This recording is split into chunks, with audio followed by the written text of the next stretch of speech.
Catherine Bernardo at Mark Alcala, magkasama papuntang Australia.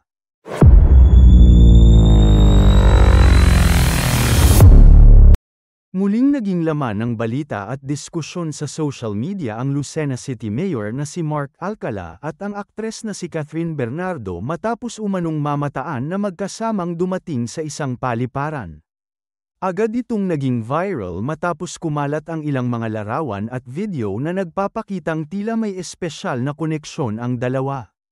Ayon sa mga netizen na nakasaksi sa eksena, pareho raw nakasuot ng itim na damit ang dalawa, isang simpleng detalye ngunit naging sanhi ng mas marami pang espekulasyon. May ilang nagsabing tila raw sinadyang magtugma ang kanilang kasuutan, bagay na lalong nagpasiklab sa mga tsismis at kuro-kuro ng publiko. Base sa mga impormasyong lumulutang online, sinasabing patungo umano ang dalawa sa bansang Australia. Gayunpaman, hindi pa ito kumpirmado, at wala ring opisyal na pahayag na inilabas mula sa kampo ni na Mayor Alcala o Catherine Bernardo.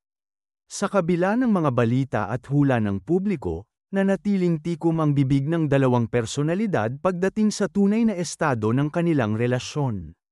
Ilang netizen ang nagpahayag ng kanilang suporta, habang ang iba naman ay nagdududa at sinasabing maaaring ito ay bahagi lamang ng isang pribadong lakad o professional engagement.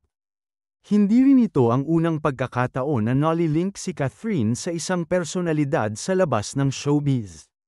Matatandaang kamakailan lamang ay naging laman ng balita ang naging paghihiwalay nila ni Daniel Padilla, na naging ka-love team at real-life boyfriend niya sa loob ng mahigit isang dekada. Mula noon ay naging mas tahimik na si Catherine pagdating sa kanyang personal na buhay. At bihira na siyang magsalita hinggil sa kanyang romantic affairs. Sa panig naman ni Mayor Mark Alcala, kilala siya bilang isa sa mga batang lider ng bansa na may malakas na presensya sa social media. Dahil dito, hindi na rin katakataka na mapansin agad ng publiko ang kanyang mga kilos, lalo na kapag may kinalaman ito sa mga kilalang personalidad gaya ni Catherine.